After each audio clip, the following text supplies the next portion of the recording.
This is Locked On Sports Atlanta, and it's time for the Atlanta Football Party, only on Locked On Podcast Network, your team every day. Welcome into the Atlanta Football Party. I'm your host, Jarvis Davis, and riding with me today, I have my main man, Aaron Freeman, host of Locked On Falcons, and I have Tori McElhaney, who is the senior writer for AtlantaFalcons.com, and she is a big deal over there. Sitting in on this live edition of the Atlanta Football Party. We appreciate you guys joining us right here. I want to start by saying thank you for making the Atlanta Football Party the first listen of the day. We are free and available wherever you download your podcast, and wherever you download your podcast, make sure that you leave us a 5-star review. That's how people find out for the show. So I appreciate that from you in advance. The Atlanta Football Party is part of the Locked On Podcast Network, your team every single day. Coming up on the show, is it time to let Tori cook? And should the Falcons' ethos be thrown completely out of the window? But first, we have to talk about Kirk Cousins got that $10 million. Well, we've had so many conversations about over the past couple of weeks, ever since the Super Bowl week, So, and when Kirk dropped the news, they say, hey, I was actually hurt. You know what I'm saying? But I went back and told them folks to take my name off that list because, I don't want my appearance to be coming around, sniffing around my position, but it ended up happening anyway. But I think right now, the Falcons said, hey, we're in a position where that money has already been accounted for. So that little $10 million in 2026 has nothing to do with what we're trying to do. And I think the reoccurring theme I feel for this offseason has been explained by Terry Fontenot and Raheem Morris that, hey, we're going to do what's in the Falcons' best interest. But Tori, do you feel like you're in a space where the Falcons may have overplayed their hand given the quarterback market right now at this time? No, I don't, because I think that in order to get what you essentially would need out of a Kirk Cousins trade, hypothetically, I think you need people who are willing to send you draft picks. They're willing to take on his salary in both this year and next year. Like, you need a more willing partner. And right now, you saw how things shook up with the quarterback situation across the league this past week. But I'm okay with the Falcons kind of holding out a little bit. And what's really interesting about this whole situation is all day yesterday, I was getting all of the notifications of kind of like national media being like, Kirk is staying on the roster at 4 p.m. He's getting the $10 million buyout, blah, blah, blah, or the $10 million bonus, blah, blah, blah, blah. And I'm like, yeah, correct. That's what Terry and Raheem have been saying from go. Like, none of this was surprising. None of this was like report worthy for me. And so I was like, they're doing exactly what they said they were going to, because really they don't have any incentive like not to. They have to pay what they have to pay him, regardless if he's on the roster or not. Like, his cap hit is what it is. And at least if you can find a team that's in a desperate situation, willing to kind of give you what you need. And also you have to think about this way too. Like, there are so many moving parts with the Kirk Cousins contract that he has to be okay with it. Falcons have to be okay with it. Like, right now, if you're the Falcons, like, you want to be able to hold on to as much power as you possibly can. Sure. And this is the way to do that, because at some point, if it's September, October, and there's a team out there that's like, we need a guy who can come in and throw the ball immediately, and we'll do what we need to do to get somebody on our roster who can do that. And Kirk Cousins is kind of sitting there being like, hey guys, like, I would really love to be a starting quarterback again. Like, that kind of at least puts the power back in the Falcons' hands a little bit. And I think that's the big part of the conversation overall. I want to kind of get your thoughts on this, because I know, you've been out for a couple of weeks, and I want to let you know that we have missed you, Tori. I know I've missed y'all too. My Mondays have not been. Yes, if anything, they've been way worse.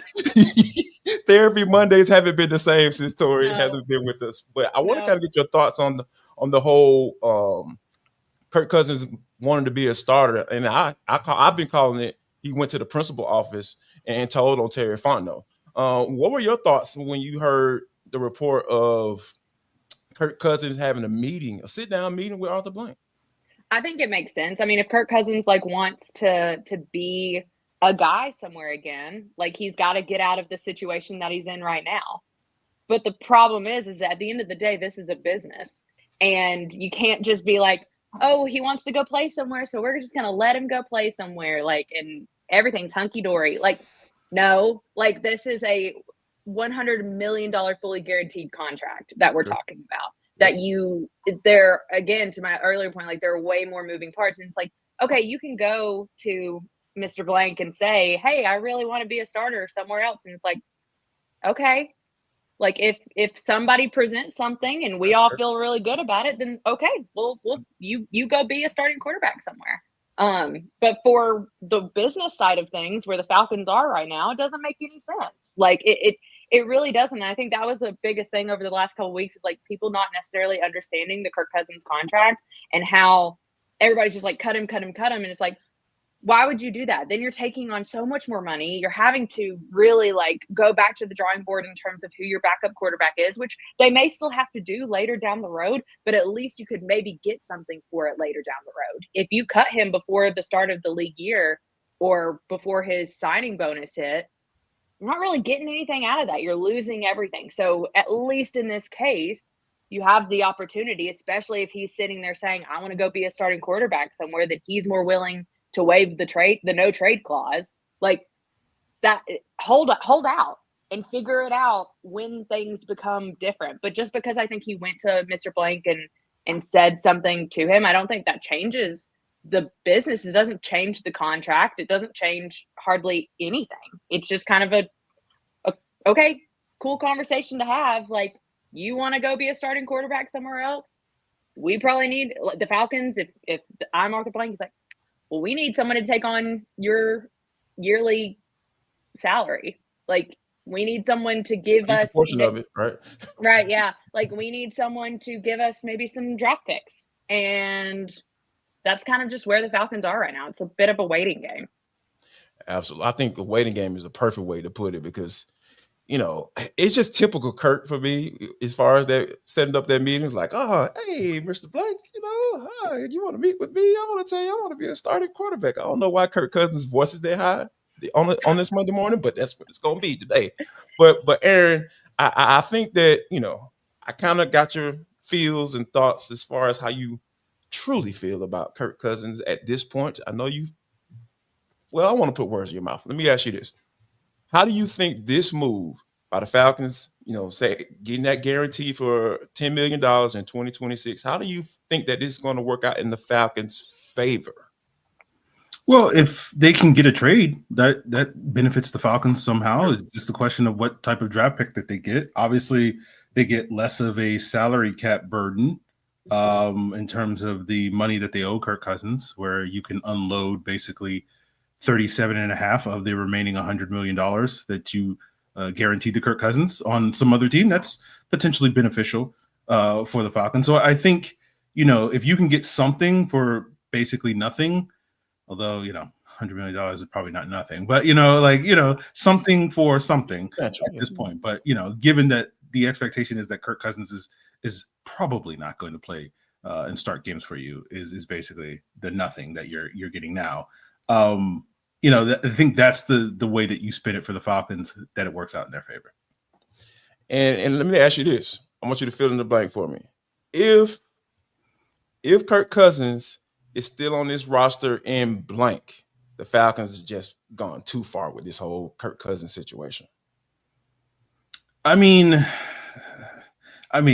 every day that Kirk Cousins, for me personally, like it feels like let's just move past this chapter. But let's say for the Falcons, if we're still here in September and we have to do the dance of like, is Kirk Cousins the backup, or I don't know, like that feels like, all right, like what was the point of that? But like, so September probably for me, that would be the situation. I'm kind of in the same boat. I kind of go back and forth with like, how do we go into training camp kind of with this looming? But then there's also a part of me that doesn't think that until a team is desperate enough, like until they have something happen with their starting quarterback, something happen with like kind of what happened to the Raiders last year, where you legit like didn't really have a quarterback, and you're like, I don't know what we're gonna do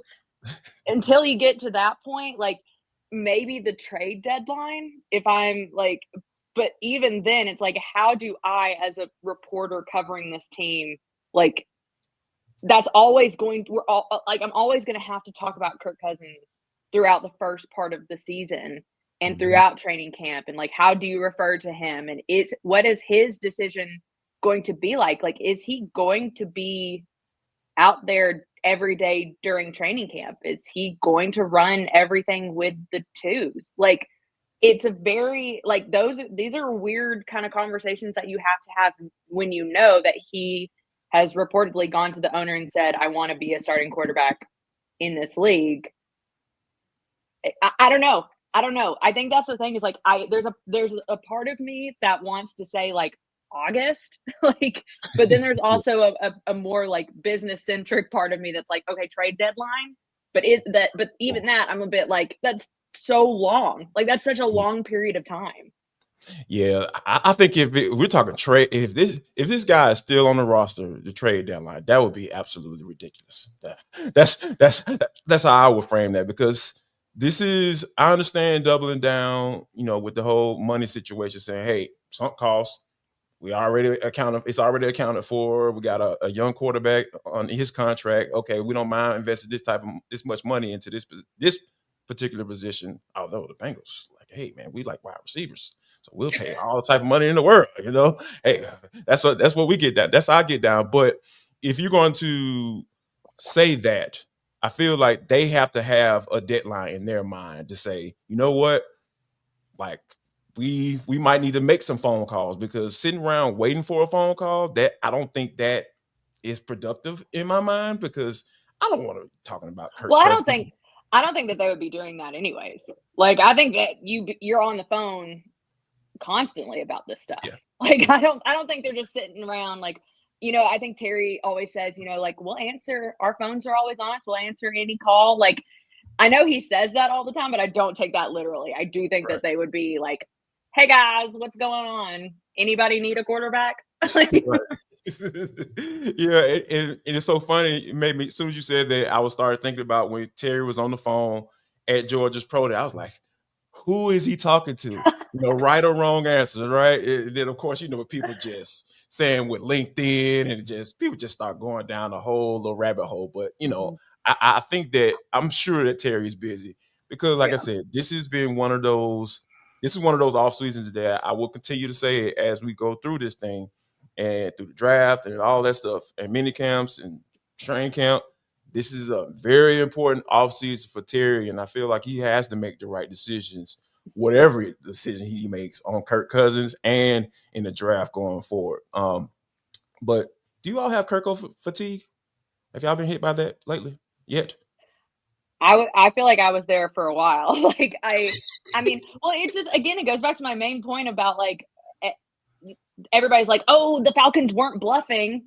Like, no, they weren't. Like, I feel like anybody who was actually like listening to what they're saying, who actually knew the cap situation and his contract situation, everybody knew that they kind of were just like, we're gonna see what happens. Like, I don't think, that's why I was always so surprised by everybody like wanting to do all these like Kirk Cousins reports, and I'm like, nothing's changed. That's the thing about all this, is like, we're talking about Kirk Cousins and nothing has changed since January. Literally nothing. I blame the Rappaport and Schefter guys, because it seems like when they tweet stuff, everybody like, oh my god, breaking news. I was like, no, like, bro, it's not locally. No, we knew this been going on. Free Kirko fatigue. Yes, basically yes. Absolutely. All right, guys. So we talked about how important this offseason is, how Kirk he's pretty much stuck at this point, and he's hopeless right now, and he's probably going to have to waive that no trade clause if he wants to get out of here and potentially be a starter. But is it time to let Terry cook? And we'll talk about whether or not he have enough cooking oil.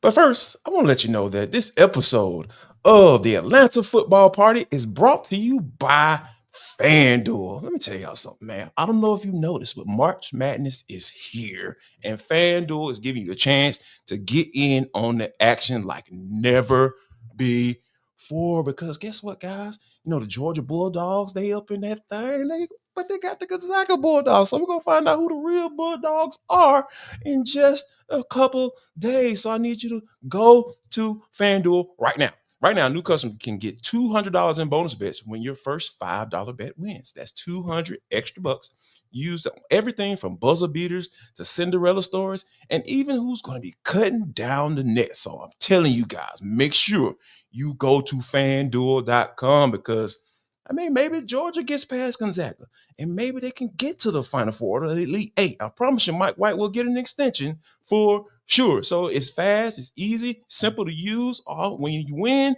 you get paid instantly. There's no waiting around, folks. So go visit FanDuel.com and get in on college hoops action all tournament long.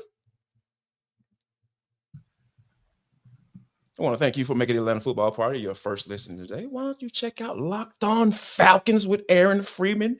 And while you're doing that, after that, go to AtlantaFalcons.com and check out the homie, Tori McElhaney, right there on the website. Right.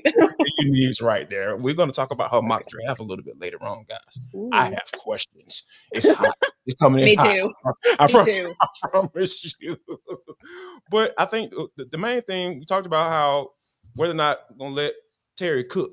And I think that if all of us kind of did a consensus poll, I feel like the Falcons, as far as judging their free agency and they've potentially filled holes, you know, with the signings of guys like Leonard Floyd and Morgan Fox and Divine Diablo. But with those signings and not being the splashy, sexy type of signings that the Falcons have did last offseason, do you think something big is on the horizon, Aaron?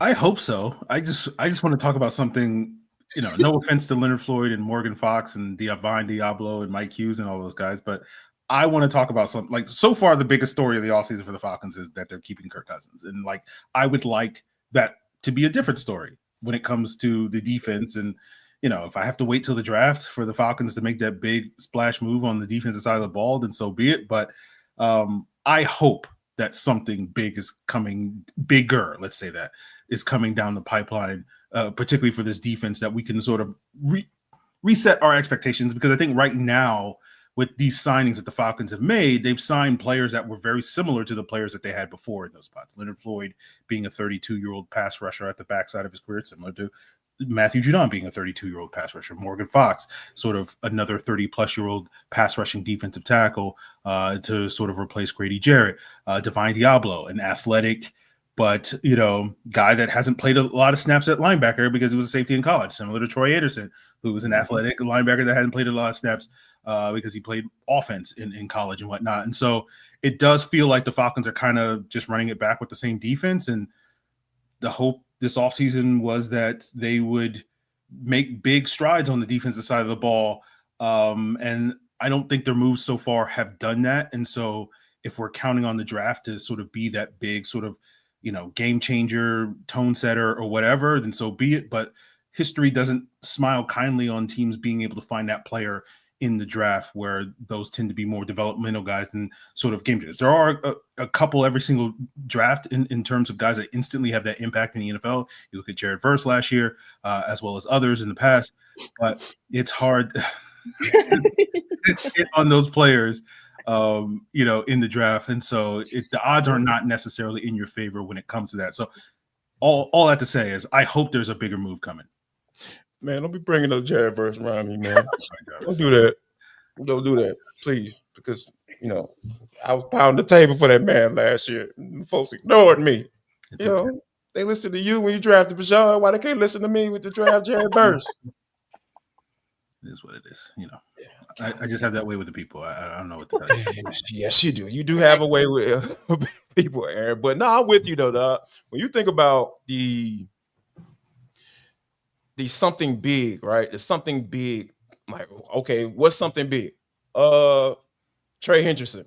And now we found out that the Cincinnati all of a sudden want to spend money, whether it be on their Joe Burrow, T. Higgins, and Jamar Chase. Now they want to potentially bring Trey Hendrickson back, and give him a new contract, that is, because he's still on the contract already. But so that was just something big in my mind. Like, okay, if they can work this trade, we talked about this on Locked On Falcons. If they can work this trade out on draft night, okay, y'all want a second round pick? Cool. Let us trade back. Draft one of those Georgia guys that might be still sitting right there. He doesn't play edge pass rusher guy, but Malachi Starks look good to me right now. And you can go throw that pick, get another pick in the third round, and go pick up my guy David Walker out of Central Arkansas. You know what I'm saying? I got it all worked out in my head, y'all. But just go forward with me. So, but I think now that Trey Hendrickson is potentially going to go back, remain with the Bengals, I don't know what that something big is outside of what you mentioned, Free, is in the draft. And I went back and started looking at some of the edge rushers that the Falcons actually hit on, in this organization. Guys like Chuck Smith and Patrick Kearney. Yeah, I had to go that far back. That they actually drafted. Those guys had 5 sacks in 2 years combined, both of those guys. So it takes time for guys like that to get to a space where they feel comfortable in the league, to transition and understand what it is to be able to get to the quarterback. So I don't know, Tori. What about you? Are you in a space where, given all these moves, not necessarily splashy moves, but fill holes type moves, do you feel like this is part of Terry saying, you know what? I'm getting my walk ready. I'm about to start cooking this Chinese food. I'm about to start cooking, and something big is on the way? I mean, you hope so. I feel like my big thing, and this is kind of to echo what Free was saying, is that if you put this Atlanta Falcons defense that played the game that they played against the Carolina Panthers in January, if you were to put this defense now out on the field with the new additions and with, Grady Jarrett no longer being there, and you don't really know what's going on with safety beside Jesse Bates, like, is it fundamentally better? And I don't think I have the answer to that. And I actually don't think I have the answer that the Falcons need to have at this point in time. The Falcons need a defense that is fundamentally better than what it was in 2024, especially at the end when they kind of regressed back to what they were before the bye. And if you were to put this deep, I know that there are still moves to be made, and I know that there's a draft ahead and all those kind of things. But if you were to put this defense out on the field right now, I don't think it would be better. And that's really disappointing and a little bit frustrating, I think, for the fans, where you knew what the priority had to be this offseason. You knew that kind of you have to throw everything at this defense and really remake it and really bring in guys who can be difference makers immediately. Because I think that's my biggest thing is, like, I don't think that there's a level of, like, wasting rookie contracts, like, but I am getting to the point where it's like Drake, Bajan, Michael Penix, you have some, like, big time players who potentially, when they come out of their rookie deals, will be heavy hitters on a free agency market and be making a lot of money. Oof. And you now have them on the cheap because you drafted them. And if you do not have a defense that can complement what you believe and what you've put into this offense, it's like, that's where things can get frustrating. And you look at what it was with Matt Ryan and Julio and Roddy and Tony and all those guys and kind of what the defense was during that time. And I can understand the frustrations after the first kind of wave of free agency, is where you don't necessarily feel like things have changed all that much. And you were kind of hoping that it would. Not to say that it won't, not to say that, come September that they put a defense out there that shocks and surprises people. But at this point in time, we're sitting here in March after the first wave of free agency, and I don't really feel that way. Yeah, and because at the end of the day, one thing about football, if you don't intentionally try to change the narrative, I know, the your favorite person and Aaron's favorite person as well, Arthur Smith, used to always talk about Love the changing narratives. narrative. Yeah, the narrative. In order to change that, it has to be intentional actions behind those, behind that. And I think that for you to essentially waste some good prime years of Matt Ryan not being able to get guys who can put the quarterback on the ground, it's just, I think that Michael Penix is bound to do the same thing if you don't really make some moves starting in this offseason to get someone that can come in and have an immediate impact. Because I always talked about IID. They need IID players, and I feel like you can get that in this particular draft because these edge rushers are so deep.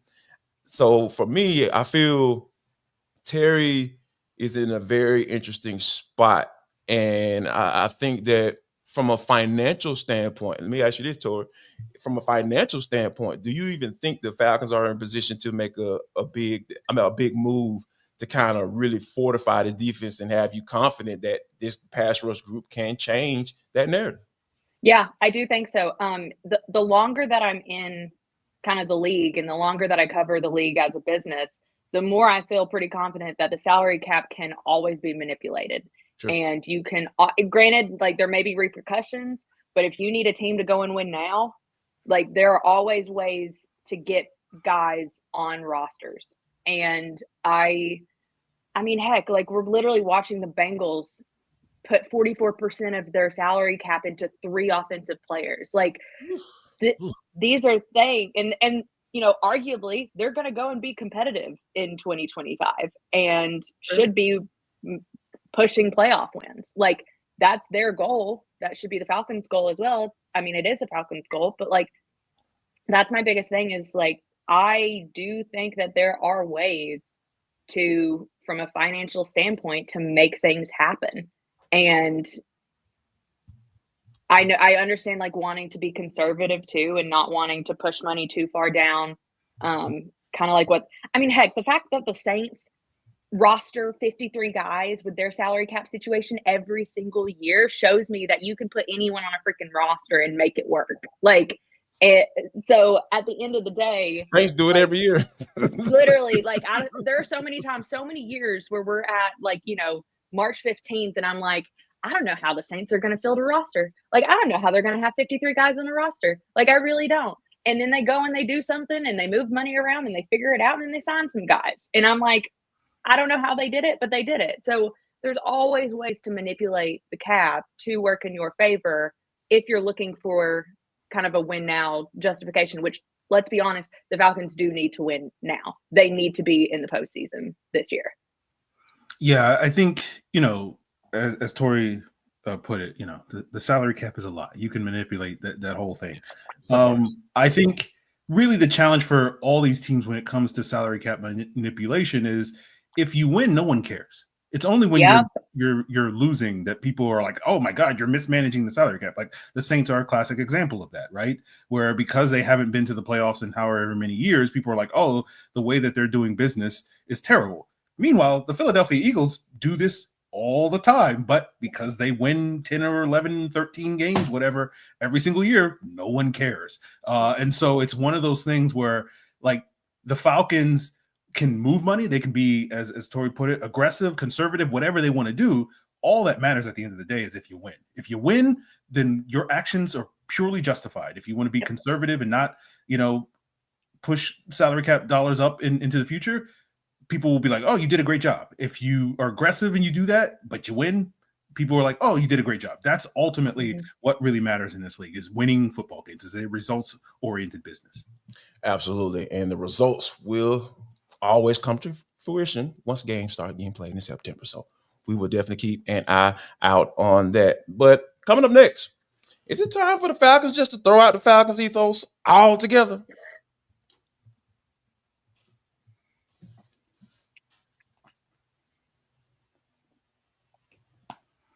Free, man, the thing about that has burned my soul when it comes to this Falcons ethos thing. You know what I'm saying? Like they would just take guys off draft boards completely if they may have had, called, they have talked to their girlfriend, just they ain't call out a name. They're just like, I don't like you no more. In fact, like, nope, gonna take you out of here. We don't need none of that. We don't need no people that's gonna potentially embarrass this organization. I feel like Arthur Blank has done that. I don't have no sources, Tori. You know what I'm saying? That's not my world. I stay out of that way. You know what I'm saying? I just try to give an informed opinion on the Falcons. But my gut tells me that Arthur said, don't draft anybody that will embarrass me again. Like, y'all know what happened. So yeah. But for me, I came across this interesting mock draft. Mock draft season, they flying all over the place. We'll talk about tours a little bit later on. So yeah, make sure y'all stick around for that. And they had James Pierce, edge player out of Tennessee, at the 15th with the 15th overall pick. Now, James Pearson, James Edge, yes, he's on my mind all the time. And ran a 4.4 at the combine, ripped it up, super athletic guy, a little light in the dumper, to my liking. But I feel this is the type of guy that the Falcons need to at least look at and have those conversations. Because we know when it comes to, there were some rumblings and reports that this guy had one foot out the door at Tennessee in his last year on the field, and he had some character flaws. But I think for me, in order for the Falcons to get where they need to be, they're going to have to start taking some chances on some of these guys. Not necessarily James Pierce. I wouldn't necessarily vouch for him.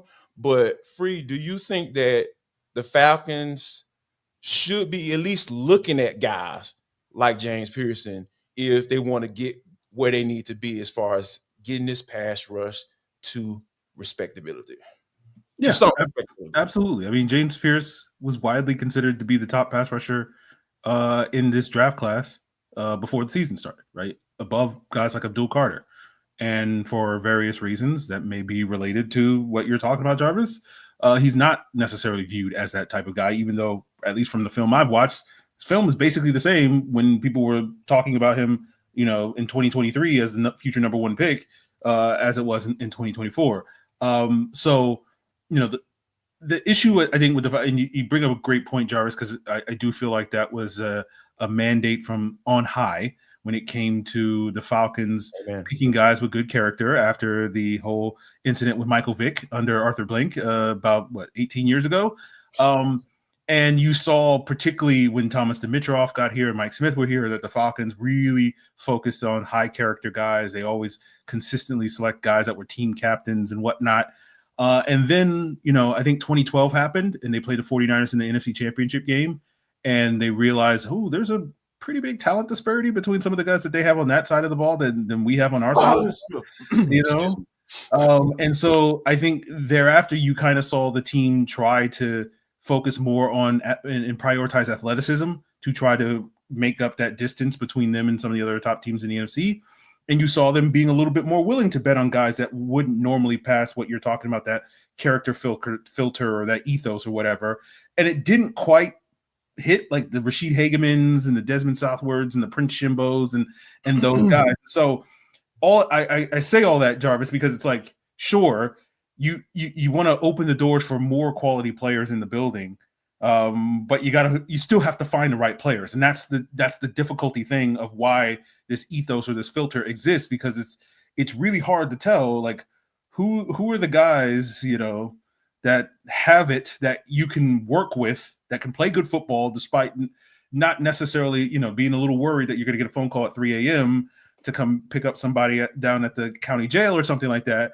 And also the people that you're still worried about them getting that phone call at 3 a.m., but they're also not contributing on the football field. And that's the fine line that's really hard to find. And the Falcons historically have not done a great job of that when they've tried to go down that road. And so I do think it's fair for them to go down that road again, but it is a hard path to walk. It's a narrow path to walk. And so I think that's really the challenge. Yeah, I think it's I'm with you. I think that it is you have to kind of walk a fine line, right? If you're going to go down that path. And I think that being able to go down that path and find the right guys, because they talk about locker room makeup. They're real big on that. Guys but for me, the locker room makeup includes those guys. It includes a number of those guys.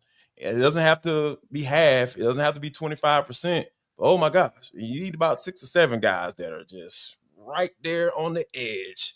Like, oh man, I don't know if I want to go talk to this one, after the game. You got to be careful what questions you ask. Being in that locker room, you got to understand, like, okay, there are certain guys that I probably won't ask them, hey man, what your thoughts about this game after they got blown out 45-7,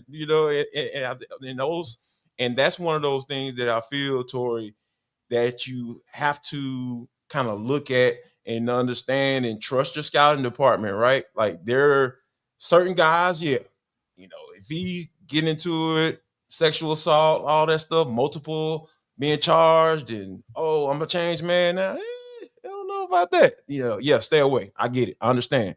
But if it's a matter of there are a couple incidents once they found out all the information was out there, I could say a guy like Mike Green, and they found out they never pressed charges, okay, all right, this is not ideal, but we at least have to have this conversation. So what say you as far as this Falcons ethos, the filter, all that stuff, mandate coming down, should it be going towards not throwing it all the way? That might be a strong term, but should it be kind of tempered a little bit to kind of use it on a case-by-case basis?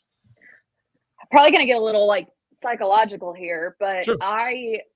when I look at like character makeup and player makeup and all of that kind of stuff, like I have always been under the belief that people change fundamentally. And just because someone leaves college and has maybe a bad rep doesn't mean that they can't change. And the alternate can also be true. Just because somebody comes out of college and has a squeaky clean reputation does not mean that they don't turn into Deshaun Watson. Like that, I will never forget, like when I was in college, like we would at the Red and Black, the student newspaper, we would do these like little paper plate awards where there would be a player in college football and we would give the awards out to people who they think like best represents each player. I got the Deshaun Watson Award, which at the time was great because Deshaun Watson was slinging the ball. He was running around. He was going to be a top draft pick. Like no one had a bad word to say about Deshaun Watson and Clemson. Yes. And then here we are 10 years later, and it's hard to find someone to say anything nice about Deshaun Watson for a lot of reasons. So I think like this whole thing about like the filter and the ethos, everything like that, just because you have these kind of filters on doesn't mean that it turns out in your favor. It also doesn't mean that you're going to pick someone and draft someone who's going to have the production that you need them to have. Like at the end of the day, you need guys with production. You need guys who can come in and play immediately. If you're the Falcons, you need an edge rusher to sack the quarterback double-digit amount of times. So I know we joke all the time about like wanting an asshole on the team. Like you need some of those guys, you need some of those assholes. Like I would argue that Drake London is probably an asshole on the field. Like between the lines, like we have seen him get after it and dog guys. And so I really think that, but like you meet Drake on the side of the road and he's like, hey guys, chill, Cali dude. You know what I'm saying? Like just slow walking, like his way through the calf. Like so I think it's all about like mentality and when you can turn it off and turn it on. Like but also to go the psychological route, like you actually don't know who people are at their core. Regardless of if they have done things in their past or have not done things in their past. Like we're humans and we go through life and we change and evolve, and it's kind of like the same side of a different coin. So to me, that doesn't like, I don't know how much you can kind of relay that like, oh, we really like this guy. He's a really great guy in college. Give him 5 years. Maybe something happens in his life or, doesn't happen in his life and he flips a switch and then you can't trust him to do anything. Like you don't know. People change. And plus, when you throw millions of dollars potentially on the table, things can get real iffy. And because I will never forget, I'll tell this story. I don't think nobody gonna get mad at me for telling this story. I'll never forget. In my previous life, look at Aaron. Aaron, follow me here. Tori, follow me here. Don't judge. Okay. All right. So I'll never forget. It's not that bad. Trust me. in my previous life, I used to do security, bodyguard work, travel around, sit with certain artists and stuff, all that cool stuff. And I'll never forget when Rashid Hageman was drafted. And I was working at a particular club. And, I don't know if y'all know, but Atlanta is a very nice place for young black men to come with a lot of money. If you get into that type of things, right? There's a lot of stuff to do. And I saw him out that night, and he was with a couple other guys, Dez was there, Dez with True Fun, Robert Offer, all them boys, they just kicking it. I'm like, hey man, what's going on, fellas? What y'all good? Y'all trying to get in? So we're having a little conversation, chopping it up. And as we're talking, the old guys, Dez and True and Robert Offer, they cool as a fan. Like, yeah, man, big dog, what's up? What's going on? And then I just so happened to look out the corner of my eye, and I saw Rashid Hageman. And the look that he had on his face, it was as if he had never seen anything like this before in his life. And from that point on, I said, that boy ain't gonna make it. Because, it was a lot of women there and looking good. And he was like, man, this is what Atlanta is like. And it's for a young man coming out of Minnesota, he used to seeing stuff like that. So I think it is psychological. Like you mentioned, Tori, just you got to understand what cats can be able to handle. I mean, I know even just from an evaluation standpoint, but they still don't know if they actually can handle it once they're put in those situations. And we know the end result of what happened with Rashid Hageman. He just couldn't cut it down here, specifically down here in Atlanta, when it comes to being able to not get into any instances off the field and be productive. So, and I think that's the question the Falcons are going to have to answer when it comes to whether or not they want to be a little bit lighter on this Falcons ethos or filter or whatever you want to call it, depending on what the regime is. Jarvis, are you suggesting that when the Falcons have these top 30 visits for these prospects upcoming, they should swing by a club or two to see how the prospects react or something like that as part of the Falcons evaluation? Absolutely. I think they should take them to the spot. That place over there right across the street from Greyhound. For those who don't know, I'm talking about Max see how they respond. I'm all into this psychological stuff, because it matters so much. I think, Tori, you brought up an amazing point. This stuff matters, guys. I'm telling you. Atlanta is a different place. So we got to at the end of the day, you just don't know, you don't know people's motives or anything like that. All of this is just projection. Sure.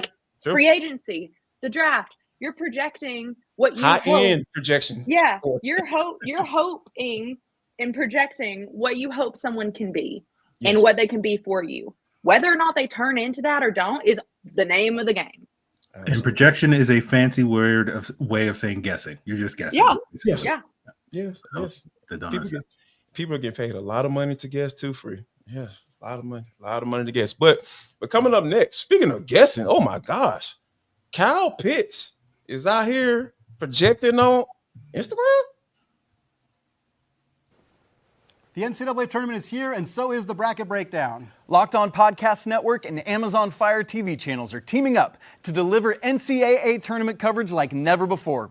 Watch studio shows featuring former players and Locked On's local experts as they guide you through every upset, buzzer beater, and bracket matchup. Stream it all for free on Amazon Fire TV channel. Search Bracket Breakdown to see it all for free. It's your team every day.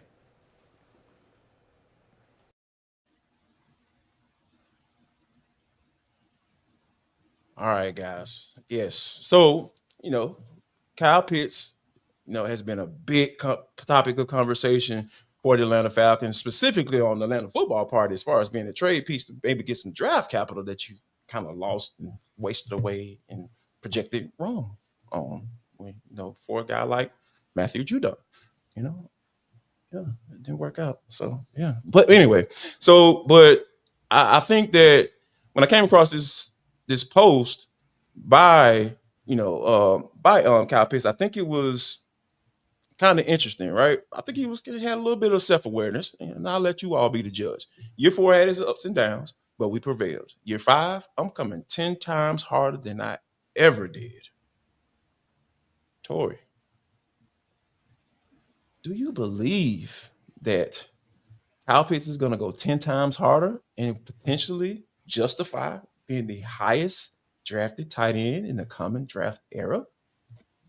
Are we potentially looking at a contract year type production for Mr. Kyle Pitts Sr.? I mean, I hope so. If you get the production out of Kyle Pitts that a number 4 overall pick warrants in his 5th year in the league, and then you go into next year and he has the contract that he was hoping for coming out of a rookie deal, then great. Because Kyle Pitts' success, I would say, mimics what the Falcons' offensive success is. If Kyle Pitts is having a good year, I foresee that overall Drake London, Michael Penix, Bijan, all of them are everybody's going to be having a good year if Kyle Pitts is having a good 30 year. points a game. Let's go. We're talking if this ends up being true, this should be a high-powered offense.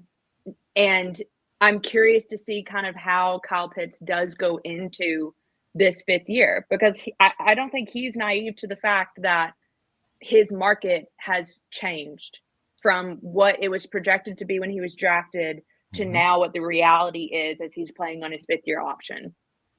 I think when he was first being drafted, we were talking about what type of value is he going to get, because he's this wide receiver tight end hybrid. Could he get paid like a wide receiver? And now here we are 2, 3, 4 years later, and it's kind of the market has dwindled for him because the production hasn't been there. So if the production gets there, sure. By all means, I hope that happens for him. I hope it happens for the Falcons. Because then that's, to my point, spells good things for the offense. Whether or not it happens, again, to this whole theme of this podcast, of this show, is it's projection. We're projecting that Kyle Pitts will, and he's projecting it's going to be better. And I kind of hope it is. I really do. Is it going to be? I don't know. I have no clue. What's your gut tell you, Free? Where are you with the Kyle Pitts 10 times harder contract year, baby? They're about to pay me. I'm about to get paid. Well, I think we will probably see a better version of Kyle Pitts if that's what you're looking for, because of the whole contract year thing. And whether it's the Falcons or some other team, it's in his best interest to put his best football forward this upcoming season. Now, when it comes to proving that he was the highest draft, I don't think that's a realistic expectation. I think, we spend too much time wanting players to live up to their draft status when the draft status is just it's basically a raffle ticket. That's all it is. It's just once you use it, it's not about living up to the draft pick, because the draft pick has been used. The draft pick is worthless. No one won a football game because they were the 14th overall pick or whatever it is. It's about how you play on a football field. And so I agree with Tori, where it's I think this offense can be good without Kyle Pitts being a big part of it, as we've seen, sprinkled throughout the years. But I think if this offense wants to be great, then they have to find ways to feature Kyle Pitts. And when he gets those opportunities, he needs to take better advantage of those opportunities, which I think has been the most frustrating thing with Kyle Pitts, the inconsistency where, I joked with T during the season, every week there's a bonehead Kyle Pitts play that you just have to deal with, a drop pass or, him getting stripped at the goal line against the Bucs and stuff like that. And these are the things that you just have to live with. And when he's making plays, you can live with that stuff every now and then. But when he's not making plays, then those things become incredibly frustrating. And that's kind of the roller coaster you've been on with Kyle Pitts. So hopefully he can, limit, I'm not going to say eliminate, because, we'll see, but limit those sort of bonehead frustrating plays and, maximize the sort of game-changing plays that we know he's capable of being, and we've seen him do. And, I think is also on the Falcons coaches to try to find ways to get him consistently involved in the offense so that he doesn't feel like he's loafing it out there and sort of checked out of the game because he knows he's not really going to get the football because it's the Drake London show or the Bijan Robinson or the Darnell Mooney sort of show, and he's just out there just taking up space. So I think those are the challenges ahead for all parties involved. But I think if all parties are, eager, and it sounds like Kyle Pitts is certainly eager to sort of meet those challenges, then I think there is the potential that we get the best version of Kyle Pitts, even if that isn't necessarily going to make people go oh, now he's definitely worth the 4th overall selection, and he's the greatest tight end of all time, and that sort of thing. I think we've passed that time of him justifying him being a 4th overall pick, and I think part of it has to do with, what you talked about is just like, all right, this is where he was drafted, but all you gotta do is produce on the field, and people probably will forget at some point. If he made a Pro Bowl in his first year, if he would have made another Pro Bowl, we probably wouldn't even be having this conversation. But my expectations for Kyle, though, they aren't that high this year. I think the best thing for Kyle Pitts to do is to do enough to get a Caleb McGarry type contract, because we know Caleb McGarry has caught all types of hell, specifically from this show, and specifically from the guy here running his mouth right now. And I think that if you can get a contract where people are like, oh, that's not that bad, I think Kyle Pitts will be doing pretty well, but he has to produce. It can't be, oh yeah, we drafted you and we're going to pay. So that means we have to pay you in order to justify in our minds why we took you that high. I think those days are over with, because like I said, I'll continue to go back to this. Terry doesn't have room to do signings like that. He doesn't. He really doesn't. Like the whole adjustment contract that Thomas Dimitroff gave Julio Jones, he doesn't have that type of leeway to do those type of deals. So I feel that Kyle will be doing himself a good service if he produces enough where the Falcons say, oh, you know what? We can take this guy, right? We can sign this guy to a 3-year deal, a 2-year extension, 2 or 3 year extension or whatever, and work it out to where he still will have to be motivated to stick around on this roster going forward. But I think that we have to talk about the mock draft that came from AtlantaFalcons.com, because there's a certain player that Tori took. Oh, I got questions, Tori. I'm so sorry. I love you, but I got to ask you about it.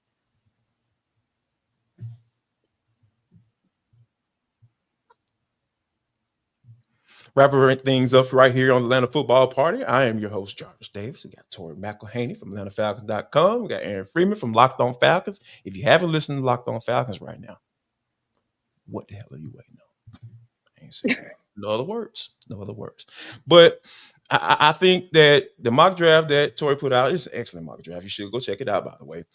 She decided that she was going to take Texas A&M edge player Shamar Stewart, ripped it up at the combine and all that stuff.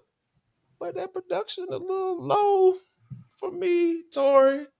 What was the thought behind going with a guy like Shamar Stewart? Are you ignoring the non-production, or are you banking on that, hey, this guy has the traits in order to be able to get it done at the next level? So it's not when you're doing mock drafts, it's not as easy as just like saying, I'm going to take this guy at number 15. Like I have to, when I do these mock drafts, I'm doing it for the entire first round. So Sure. It's all about like where guys are falling within that top 15, how things are measuring out. And I had both Georgia guys going in the top 10. I had Abdul Carter going I think I had him going number 2, because I think I had Cam Ward going number 1. Yep. I had Mike Green off the board. There were a lot of guys who were off the board by 15. So I was going back and forth between Stewart, Pierce, like those type of guys. And I think that I ended up going with Stewart because I wanted to see how people reacted to it. Yes. More than anything else, because I have to do 8 of these mock drafts. So in order to it's a sponsored piece of content. And so I have to have a different person mocked to the Falcons every single week. Sure. So I kind of wanted to get this one out of the way early to see how do Falcons fans feel about this. And everybody had the same reaction that you did, Jarvis. Like everybody was like, he has literally no production. Like it's a huge gamble. He as a person is a little like, oh, I don't know how he's going to fit in the locker room. Like there are all these conversations about him that he's a bit of a enigma. to a certain extent, even though he has the, I think the traits that you would like and that would justify a first round pick for him, but he does not have the production. And if you do not have the production, it's like you're gambling at that point. But I want to go on the record and say that like this, just because I had the Falcons taking him at number 15, doesn't mean that me right now sitting here is like, the Falcons are going to take Stewart at number 15. Like, that's not what this is. Like, so before anyone comes for me, like, I guarantee you I will draft a Georgia guy to the Falcons. I'll find a way to get Jalen Walker on this freaking roster, like, at some point in the next month and a half. Like, so before you come for me, like, it's just something to think about. Like, mock drafts are not serious. People take mock drafts way too seriously. And you know what? I think that's something to think about. Piece is huge because, you know, I've been playing around with the mock drafts. You know, that's what you do. Yeah, that's what I do. You know, and there is a real chance that Jalen Walker and Michael Williams might not be there. So who do you go with? Yeah. And the more I think about it, you know, there's a scenario. I was listening to one of my guys the other day, and he was talking about the Falcons potentially trading back, picking up some more draft capital and getting a guy like Malachi Starks because he has experience playing the nickel. He also has experience playing safety, right? This dude is super versatile. So this can be a real weapon for Jeff Ulbrich. You know, he was salivating over the cat, you know, down at Georgia Pro Days. You know, there was a quote to put out there. Somebody overheard him say, "Hey, man, that dude, that's the real deal, Jack." So, you know, Jack, I'm talking to you. I like you now. Jack, you know, you out there? You know, sorry. You missed a couple past couple weeks. I've been really angry at Jack. And, you know, he's a listener of the show and a viewer of the show. I've been really mad at him. So, I'm not mad at him anymore. I'm putting him down because, you know, he's a big part of the Atlanta Football Party family. So he's cool now. But I think them being in this space where you're looking at a guy like Stewart. Now, Stewart, for me, I feel like he has the traits, right?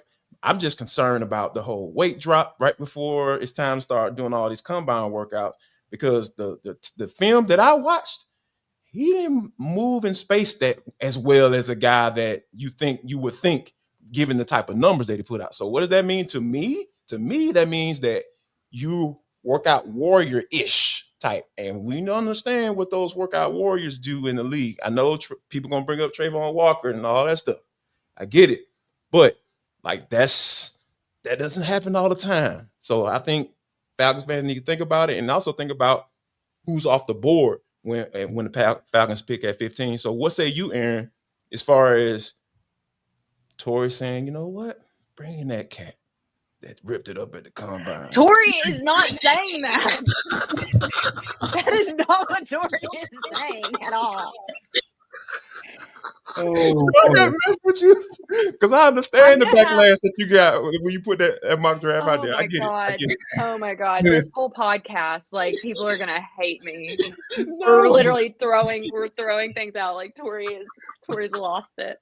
Well, when Tori predicted that Shamar Stewart is definitely going to be an Atlanta Falcon, I raised an eyebrow. No, I think Tori makes a great point. I'm not going to go on a people are weird about mock drafts rant now, but I could talk for days about how people get weird about mock drafts as if like it's made up. Like, who cares, guys? It's just a scenario. Like, why are you guys making this so serious? But I do think the larger point is, you know, the board is going to be so fascinating with this draft because the perception of this draft is that it's a little light on sort of the premier players, and it's going to be a lot more of a pick your flavor draft at a variety of positions, including that edge room in terms of you have different styles of players and sort of, you know, players that we're projecting to be top 10 picks. The NFL may be like, that's not really our flavor. And those guys might start sliding in the draft, and guys that are currently being projected as, you know, late first round picks might wind up going in the top 10. And so I think with the Falcons and taking Shamar Stewart, I don't have a problem with Shamar Stewart. I think people look at the lack of sack production, and I understand, particularly for this specific fan base, because the Falcons have consistently lacked in sack production. Like, that is a focus of this fan base. But to me, like, Shamar Stewart, relative to some of these other potential first-round edge rushers has, to me, a high floor. And like I think we saw this at the Senior Bowl, where that first day he came down to the Senior Bowl in practice and didn't really tear it up. Sure. And then just kind of on day 2 was like, look, I do one thing really well. I'm going to put my hands on people and I'm going to move them, 5 yards, 10 yards or whatever.